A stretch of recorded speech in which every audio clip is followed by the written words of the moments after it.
All right, so some essential takeaway tips from Jacob Collier's cover of My Romance. We're going to get straight into it. So we need to know the foundation. We're in the key of C. This is the key center that he was in. He definitely went and weaved into some other keys, but fundamentally he was in the key of C. All right, a good key to be able to get some of these foundation ideas, these foundational ideas under our belt. So we're going to be looking at 10th intervals in terms of playing chords. Now, Jacob was playing masterfully in terms of his melodic playing on the right hand. He was playing beautifully, but it was supported, I noticed, often with these 10th intervals. So rather than playing a triad, he's got more movement. He's got a broken chord and he's taking the middle note of an E and putting it up an octave, and it's called a 10th because to go from the C and the E, if you just count the steps, 1, 2, 3, 4, 5, 6, 7, 8, 9, 10, you have 10 steps up the major scale. And this is a super easy but quite an essential, and it's an essential tip, and it will really help you in terms of your piano playing to sound professional. If we just take the middle note, the third, and this applies both for major and minor chords. We look at majors to start with. So the E, if we take it up an octave, and I'm playing little finger, second finger, and thumb, you get that space, yeah, as opposed to just, this is quite static, whereas this is more dynamic, yeah.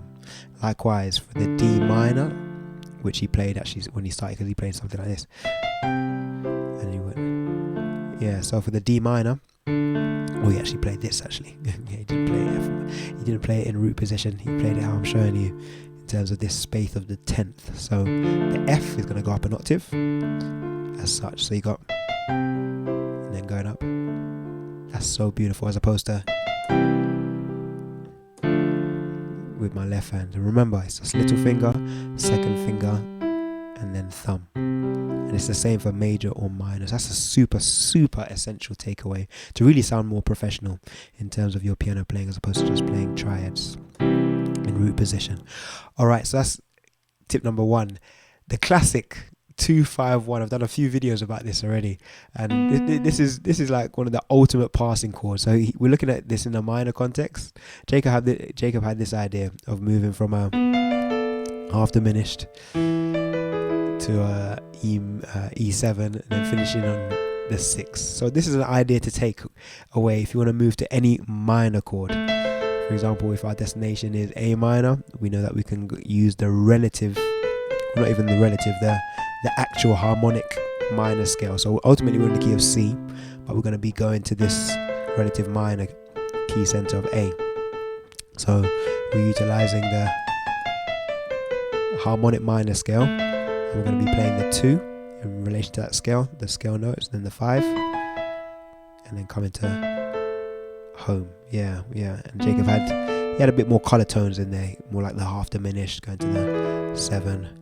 That's a really good takeaway. Likewise, you can use this in different contexts, and it gets interesting. For example, if we could move to D minor, which we know is a minor chord, it gets interesting when we start to apply this idea in other contexts. For example, if we use a D harmonic minor scale here,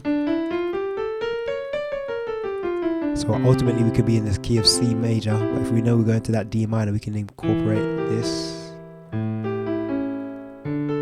Same idea, 2, 5, 1, like we did going to the A with our 2, 5, 1. yeah, that's beautiful. So that's a great takeaway. The second one is in relation to this same, or not even the second one, the third takeaway, the essential tip that Jacob was utilizing was a similar idea actually in terms of the foundation of the 2, 5, 1, but he added some beautiful and quite radical other chord palettes, or I'd say actually some other color palettes to add to this chord. So rather than just playing a B half diminished, he had this idea. That chord is radical. Now if you look at this fundamentally, if I bring my B that's on the bottom, if I bring it up, and we can get rid of the F because I'm playing the F here, so ultimately we're left with this. Now you can see that this is still a diminished fundamentally, but we've got other chord tones added to it. Yeah. And likewise for the E, he did a really radical one for the E. He did something like this, kind of like a whole tone, kind of. Yeah, radical, I know. So you got this idea of adding all these additional chord colors, and even the fact that you've got this E flat in here, as you can see, and even here, it sounds extremely full. Yeah, very, very dissonant in that context, and then it resolves. Yeah, so that's another idea in terms of building your chord tones, adding other notes as opposed to just doing your foundation. This was a radical one from Jacob. Yeah, and then moving to, and then resolving back to, so still a 2-5-1. We're adding other chord tones. That, for example, another one you could do, even if we just take away some of the notes. For example, if you took away the D and the F, we would have this sus idea. And then we could even do like a sharp 5, sharp 9. Still based on the foundation of our 2-5-1, just with another sound, another feel. Going from here and then going to, and this is something definitely to experiment with. So adding other chord tones to your chords. So level 1, or option 1 I should say, we had this idea of expanding our major and minor chords from the root position, but putting it up the middle note up an octave to create a 10th interval. Then we had our passing 2-5-1 in terms of the kind of classic chords. Then we had the next option, which was incorporating additional color tones, kind of, I would say, more chromatic color tones. Yeah. All right, the next takeaway that I got from Jacob's video, it was his idea of harmonizing a note. So interestingly enough, in the radical kind of 2-5-1, he went to here, and then he had this C ringing out, and he went to this chord, which was a passing chord with that C that's mutual going to, and then he went to, and then he went. So you've got kind of a couple of different things happening here.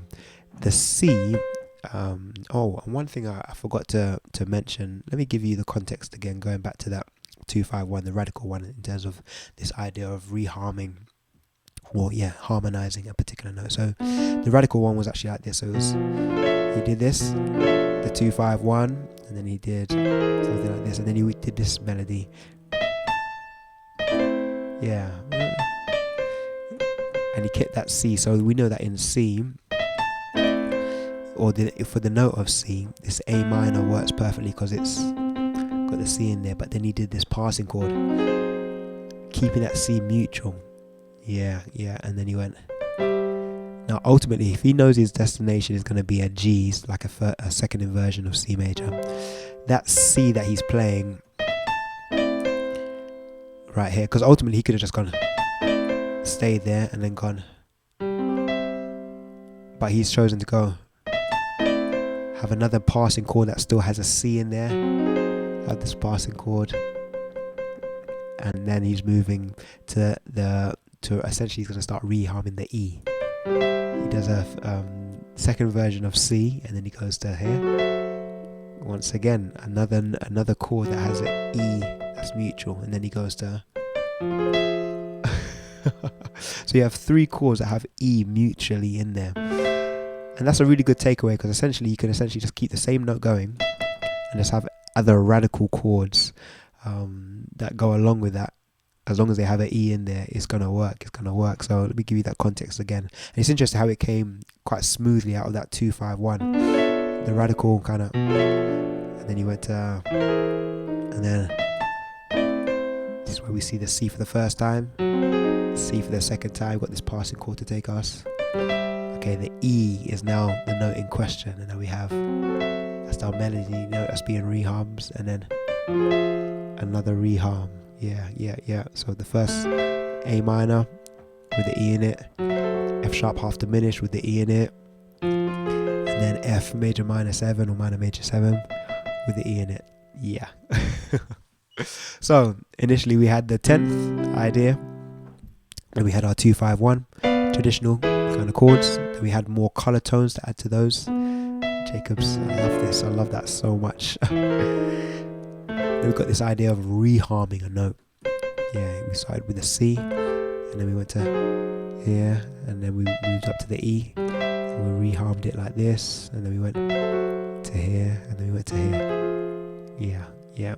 Now the final option I'm going to give you in terms of some essential takeaway keys from Jacob's cover of this song, My Romance, is how he ends the song.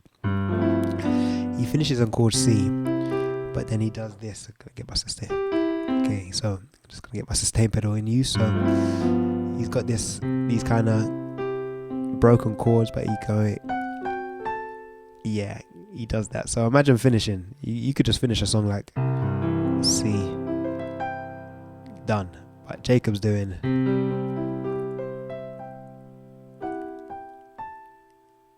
so he's implying the Lydian modes. I think it's treating this C as the fourth degree. Now, an easy way to think about this is to just think about it that you're in the key of G major, because C represents C represents the 4 of G.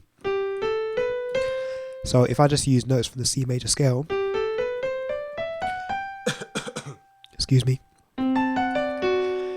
that's where that F sharp came from, because we know, let me just get a drink, one moment.